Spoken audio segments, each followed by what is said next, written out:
মিষ্টি কুমড় দিয়ে আজকে একটি নতুন রেসিপি তৈরি করে আপনাদেরকে দেখাবো।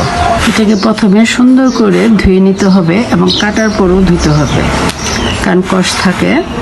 আর এই ধুয়ে নেওয়ার কারণটা হচ্ছে, যেহেতু ছাল সহ রান্না করব, আগে থেকে ভালো করে এটাকে ধুয়ে নিতে হবে। আমি সুন্দর করে কেটে নেওয়া হলো।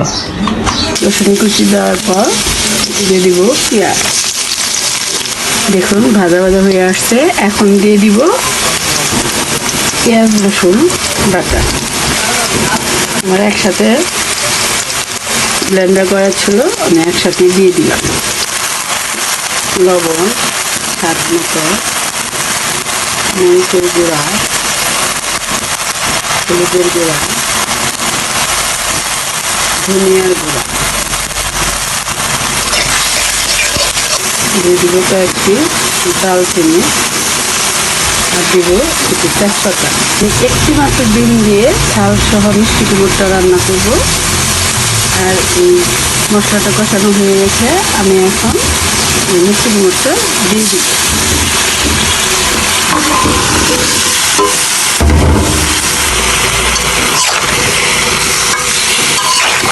আপনারা একবার হলেও রান্না করে দেখবেন। আর যারা যারা আমার ভিডিওটা দেখবেন তারা অবশ্যই লাইক কমেন্ট শেয়ার করবেন। এখানে 1 চামচের মতো চিনি দিতে হবে। চিনিটা দিলে কখনো মিষ্টি কুমড় গলে যায় না, এর জন্য চিনিটা দিতে হয়। আর চিনি দিলে টেস্ট অনেক গুণ বেড়ে যায়। কাঁচামরিচ একদম তরকারিতে হয়ে আসছে, পানি দিতে ইচ্ছা আছে। আপনাদের যদি পানি প্রয়োজন মনে হয় তাহলে দিয়ে দিবেন। খুবই কেটে ছিল দেখে পানি দেওয়ার প্রয়োজন হয় না, কষানোর সময় দেওয়া হয়েছিল। আমি এখন দিয়ে দিব ধনিয়া পাতা।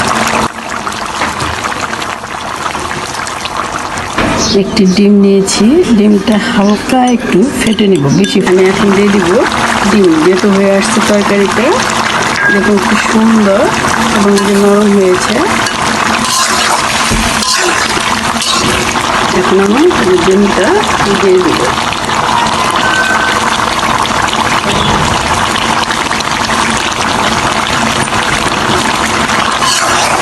এটাকে আরো একটু নেড়ে চেড়ে সুন্দর করে কিছুক্ষণ পরে নামিয়ে দিতে হবে।